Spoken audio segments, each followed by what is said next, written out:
I am riding a motorcycle in the middle of a remote village in Cambodia. The road beneath my wheels, the road I am riding on right now, is made of stone. Beneath the dirt, there's ancient stone. Stone that was cut, shaped, and placed here 1,000 years ago. But here's the thing, I'm not riding on a road. I'm riding on the body of a giant snake. Do you see those heads? 9 of them. 9 massive stone heads fanned out in a crown, staring at you from the edge of this bridge. And at the feet of those 9 heads, candles, fresh candles, burnt in the last 24 hours. Incense smoke still alive. Flowers, offerings, sacred ash. Someone was here last night, worshipping this bridge, not worshipping in a temple, not in a church, not in a mosque, worshipping a bridge. So I have one question before we begin. Why would an entire civilization for over 1,000 years worship a bridge? Stay with me, because by the end of this video, you will never look at ancient history the same way again. Let me tell you what you're looking at. This bridge is called Spean Praptos. In Khmer, Spean simply means bridge, and Praptos means escape. This is the bridge of escape. Why escape? Because locals believe that once, long time ago, the Cambodian royal family was ambushed here, surprise attacked by enemies, and they fled across this very bridge to save their lives. The bridge of escape. I'm nowhere near the bustling cities. This is 40 miles from Angkor Wat, in the middle of Cambodia. And underneath it flows the 𝐇𝐔𝐌𝐀𝐍𝐒 River, whose name in Khmer means the great ancestor. The great ancestor hides beneath the bridge of escape. This used to be the longest corbelled stone arch bridge in the entire world. And it's still being used. Today, right now, not as a monument, not behind a velvet robe, not under glass in a museum. People ride motorcycles across it. Tractors haul timber across it. Families walk across it every single evening. During the Khmer Rouge regime, one of the most violent chapters in human history, a T-54 tank was driven across this bridge. Do you know how much a T-54 tank weighs? Tons. 36 tons to be precise. Rolling across a 1,000-year-old stone bridge. It didn't collapse. This bridge is printed on the 5,000 real Cambodian banknote. It is a national symbol. Angkor Wat gets all the attention, all the documentaries, all the tourists. But this bridge is used by more people every day than Angkor Wat. And I'm not talking about visitors. They are actually using it.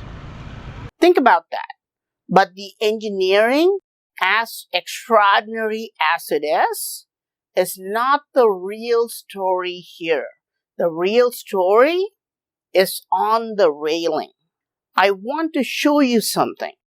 In all my travels across this entire ancient civilization, I've seen Naga sculptures everywhere. On temples, on causeways, on gates, on doorways. And I've noticed something, a pattern, a code. The Nagas are never random. The number of heads is never random. They never have an even number of heads. They're always odd numbered. I've shown you a single-headed Naga on certain structures. I've shown you a three-headed Naga on others, a five-headed Naga on others still, and even a seven-headed Naga. But do you know where I found the nine-headed Naga? Only here, only on bridges. No, not on symbolic bridges in temples like Angkor Wat. The 9 heads are reserved for real bridges built across rivers. Why? What does a single head mean? What does 3 mean? Why does 5 appear on certain structures and 9 on others? This is a language, an ancient symbolic language with precise rules, a code that someone, somewhere, understood completely. And mainstream historians, they shrug, they say it's mythological, they say it's decorative. But you don't carve a 9-headed Naga in perfect stone over an active river and maintain that code across dozens of structures across an empire spanning centuries because it's decorative. And in this bridge alone, there are 4 of these Nagas, and each one has exactly 9 heads. This is consistent. This is information. This is data written in stone. Now, look closer because the 9-headed Naga on this bridge is not alone. Beneath it, being dominated by it, is a 5-headed Naga. Not beside it, not equal to it. Below it, dominated by it. And both of them, the 9-headed and the 5-headed, are emerging from the open mouth of an even larger single-headed Naga. 3 layers, 3 generations, nested inside each other like a fractal, like a system. Okay, so there's 1-headed Naga, 5-headed Naga, and 9-headed, but where is the 3-headed Naga? Right here at the base of the balustrade. So the sacred geometry, the numbers, are telling us something. And there's one more thing. Each Naga has a chakra carved at its neck, its own energy center, its own frequency. But there's also a combined chakra, one that encompasses all of them, as if the sculptor was showing us a cumulative frequency, a resonance, a total vibration produced when all of these heads operate together. What does that frequency do? And here's the one that will keep you up at night. Where is the 7-headed Naga? I showed you the 1-headed Naga, the 3-headed, 5, and 9, but I conveniently left out 7. Because on this bridge, the 7 is missing. Or is it? These are the eggs, Naga eggs. From inside those eggs, humanoid figures are hatching. 7 of them, the Sapta Rishis, the 7 sages of ancient Hindu cosmology. These 7 figures are mentioned around the world. Even Sumerians call them the 7 Apkalus. The 7-headed Naga is not absent. It's hidden, encoded in a different form. Because whoever carved this did not want certain information to be obvious. They wanted you to find it only if you were truly paying attention. And now, I have to show you something even more disturbing. Because the Naga, whatever it is not a snake. Pause the video. I want you to look, really look at the body of this Naga. Not the heads, not the tail, the body. Do you see that? Right there, emerging from the thick body of the Naga at approximately a 30-degree angle is a human figure, a humanoid coming out of the Naga's body as if emerging from inside it. Not a serpent tail, not scales, a human being pushing out of the Naga's form, like he's revealing his true nature. And on the other side of the bridge, there it is again. Same thing, a human figure emerging from the thick Naga body. But it gets stranger. Look here on the thick Naga body. That is a fist.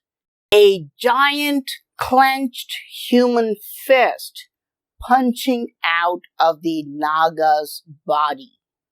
What does that mean?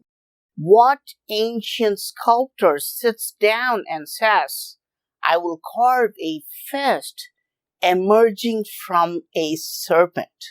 Unless what they're carving is not mythology. What if it's a code?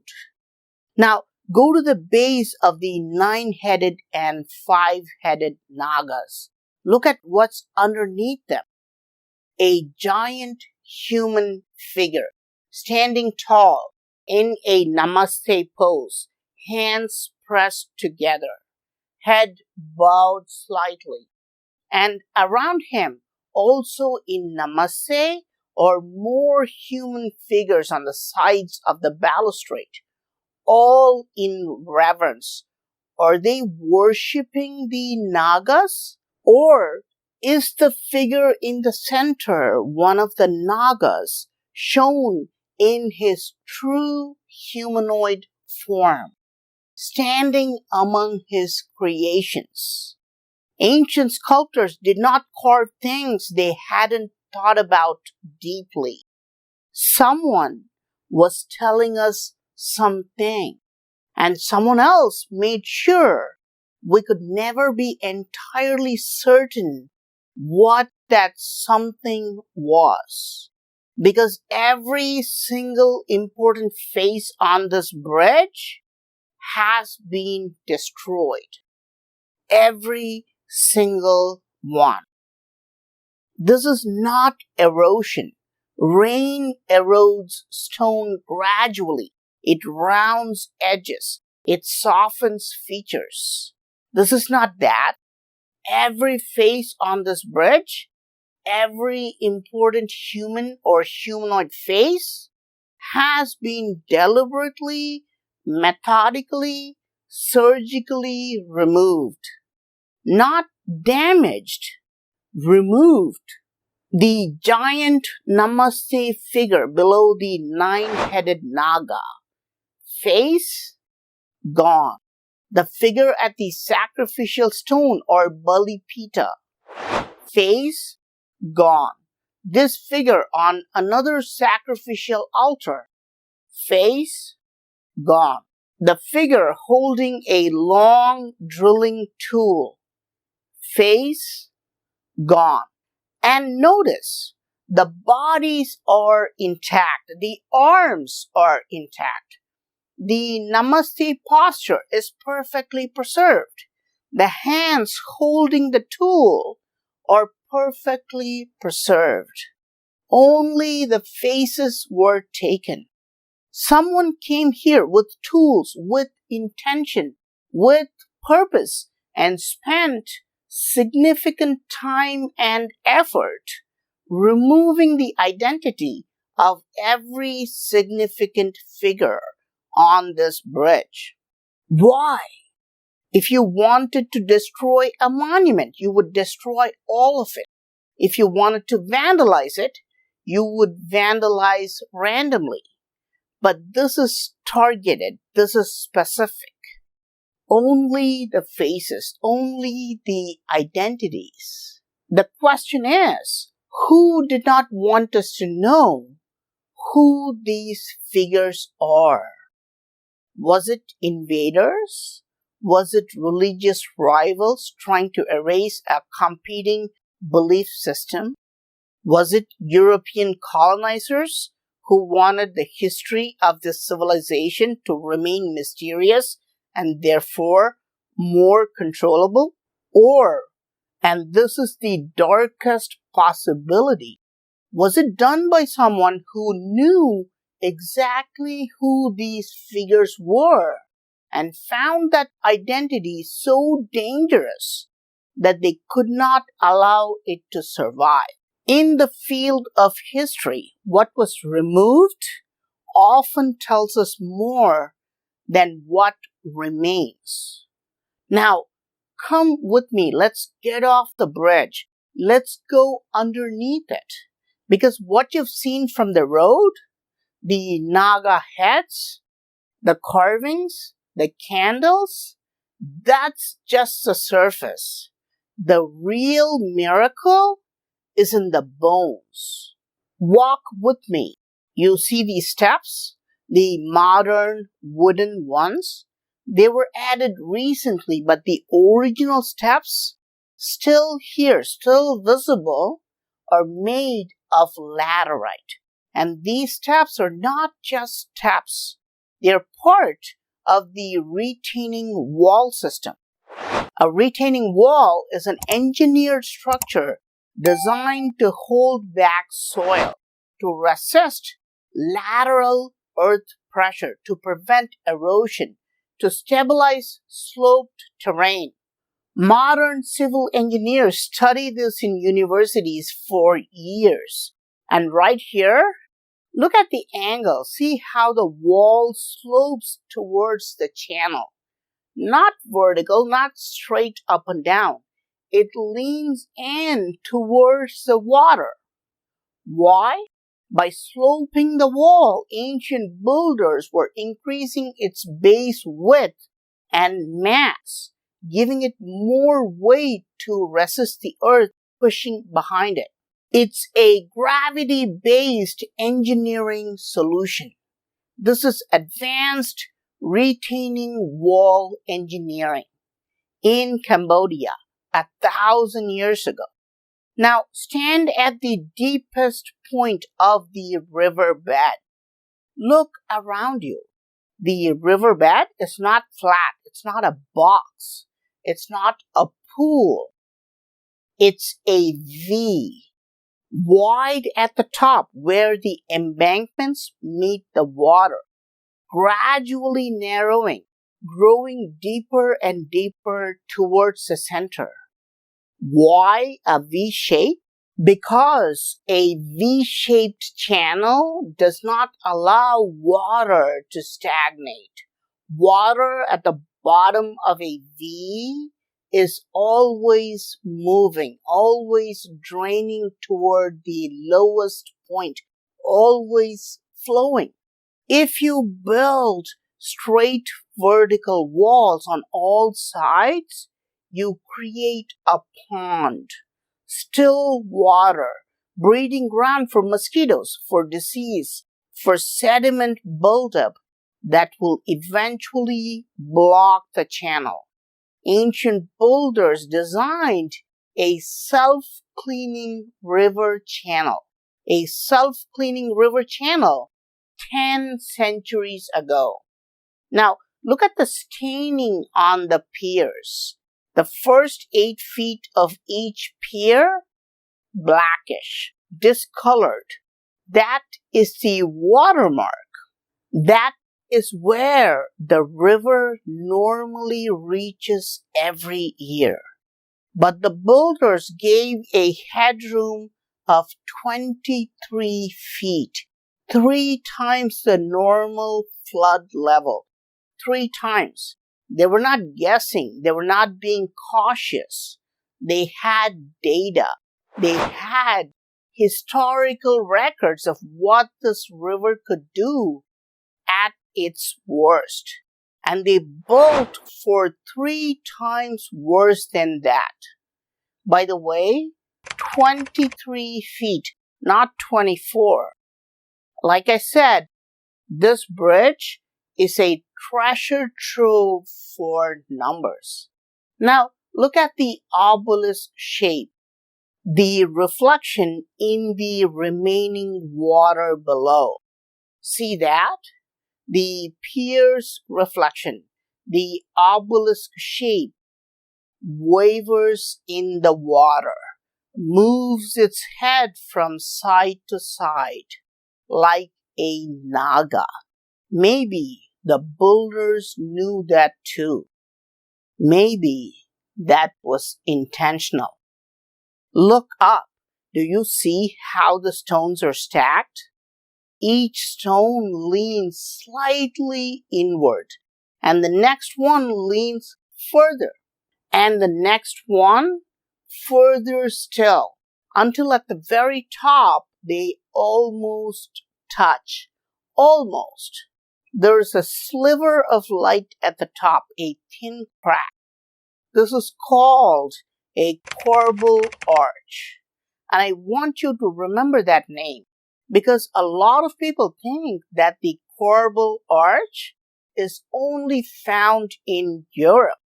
But ancient builders around the world preferred the corbel arch over any other type of arch.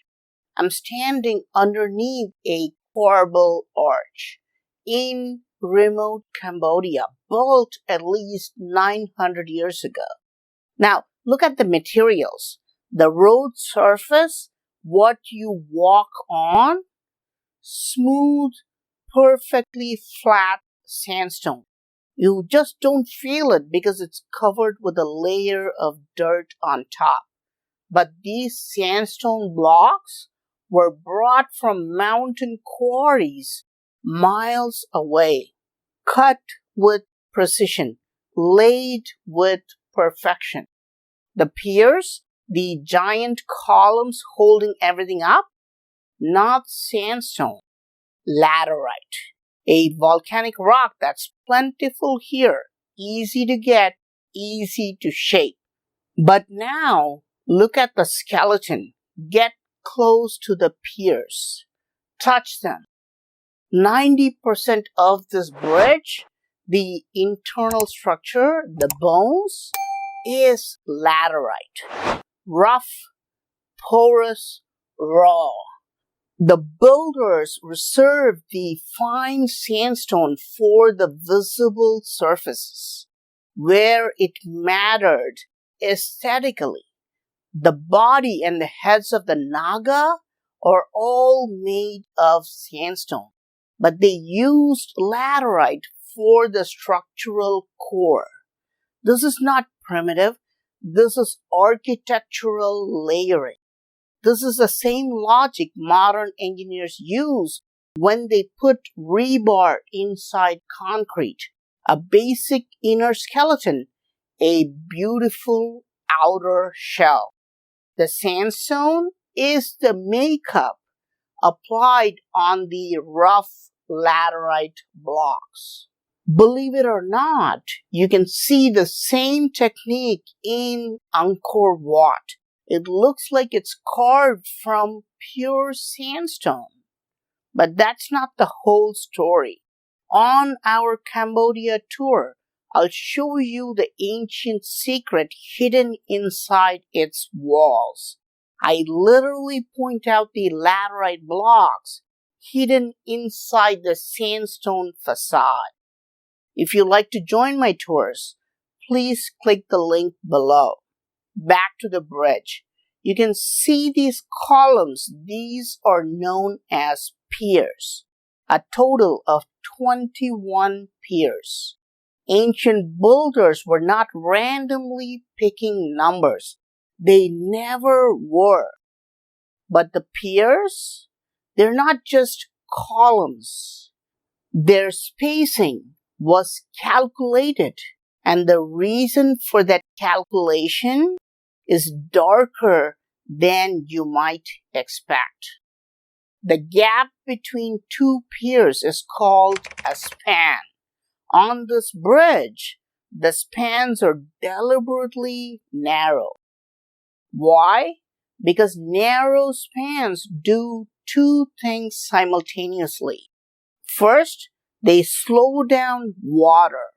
When a river is forced through a narrow gap, it slows. Its energy is distributed. The force against the piers is reduced. The bridge survives floods that would destroy wider spanned bridges. Second, and this is the part that will change how you see this bridge, narrow spans make it impossible for large boats to pass through. Ancient Cambodia was not just a civilization of temples. It was a naval empire. They fought wars on water. If you go to the Bayon Temple, you will see carved on the walls detailed battle scenes. Cambodian naval warfare, large warships, soldiers fighting on rivers and lakes. A boat large enough to carry soldiers and weapons cannot fit through the spans of this bridge. A narrow kayak can, a fishing boat can. Look there, locals still use small fishing boats. But an enemy warship? No. This bridge is not just a crossing, it's a checkpoint, a military choke point embedded into what looks like an innocent river crossing. And it was also literally the bridge of escape, the royal escape route. Think about it from a military strategy perspective. You cross the bridge, but your enemies cannot follow with their warships. You've bought yourself time. But I've saved the most maddening mystery of the engineering for last, because there are 3 questions about this bridge that nobody has a satisfying answer for. Why did ancient builders create a 30 feet wide bridge? Why does this figure have a hole drilled in its stomach? Why do locals gather here at night and create a fire serpent? What I'm about to tell you cannot be shared publicly. The real answers, the ones that will completely change how you see this ancient bridge, are locked inside a members-only video. If you're ready to know the truth, hit the join button below. Everything you've been wondering about is waiting for you on the other side. I'm back on my bike. Same bridge, same ancient stone beneath my wheels. Same 9 heads watching from the side. But I don't think you're looking at this the same way you were at the beginning of this video. Let me leave you with the questions this bridge asks us. Because great mysteries do not give you answers. They give you better questions. Who defaced the faces and why? What is the code of the Naga heads? 1, 3, 5, 7, and 9. And what information was being transmitted across this ancient empire in the number of serpent crowns? What needed a 30-foot wide road capable of handling hundreds of tons in this remote part of Cambodia? What is the drilled hole doing in the stomach of the Namaste figure? And who are the humanoid figures hatching from the Naga eggs? We've been told for centuries that ancient builders were primitive, superstitious, building things out of fear and myth and ignorance. But this bridge stands here as a silent, stone-cold refutation of everything we have been taught. It's not primitive, it's not accidental, it's not superstitious, it's engineered, it's mathematical, it's intentional, it's magnificent, and it's been here, standing, functioning, being crossed by real people with real lives, possibly for thousands of years. And modern worlds will build a bridge. It will collapse in 40 years. Officials will hold a press conference. Politicians will form a committee. And somewhere in the Cambodian village, a family will light a candle on the head of a stone Naga. And the bridge of the great ancestor, the bridge of escape, will keep standing in silence, in stone, waiting for us to be smart enough, finally, to understand what it's saying. I will see you at the next ancient mystery.